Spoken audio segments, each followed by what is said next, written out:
আলাইকুম রহমতুল্লাহি বারাকাতু। আমরা আল্লাহ রসুলের সুন্নত সম্পর্কে আলোচনা শুনতেছিলাম। আজকে আমরা চিরুনি করার সুন্নত তরিকা সম্পর্কে আলোচনা শুনবো। মহানবী সাল্লাল্লাহু আলাইহি সাল্লাম ডান দিক থেকে চিরুনি করা আরম্ভ করতেন, ডান দিক থেকে।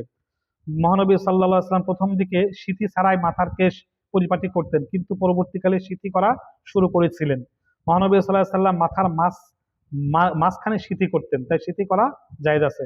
মহানবী সাল্লাল্লাহু আলাইহি সাল্লাম প্রতিদিন চিরুনি করতেন না, বরং একদিন অন্তর অন্তর চিরুনি করতেন।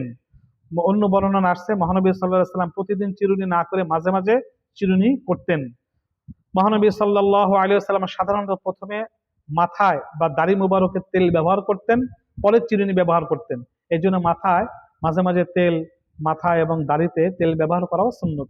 এতে ব্রেনের অনেক উপকার রয়েছে, মাথার অনেক উপকার নিহিত রয়েছে তেল দেওয়া। অনেকে আছে সারা জীবনেও বছরে একবারও মাথায় তেল, দাড়িতে এবং মাথায় তেল ব্যবহার করেন, এটা উচিত নয়।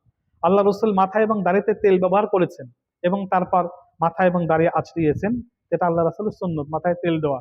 মাথা গরম হয়ে গেলে মাথায় তেল দেওয়ার অনেক উপকার হয়। আপনি খাঁটি নারকেল তেল বা খাঁটি সরিষার তেল, যে কোনো তেল আপনি ব্যবহার করতে পারেন। কেমিক্যাল যুক্ত তেল ব্যবহার করলে আরো এই মাথার চুল আরো সাদা হয়ে যাবে, মাথার চুল পেকে যাবে দ্রুত। অনেকে কালো খেজাব ব্যবহার করে। আশ্চর্যের বিষয়, এটা তারা জানেই না যে একবার কালো খেজাব ব্যবহার করার পরে ওইটার মেয়াদ যখন শেষ হয়ে যাবে, 5 দিন 7 দিন পরে যখন আবার সাদা চুল বের হবে, সাদা চুল আরো বেশি ভাবে সাদা হতে থাকবে, শুধু সাদা হতেই থাকবে। তখন কালো খেজাব ছাড়া সে আর থাকতে পারবে না। এই জন্য কালো খেজাব ব্যবহার না করা, যে একটা পাকতে শুরু করলে পাকতে থাক পাকতে থাক, এইভাবে চলতে দেওয়া উচিত।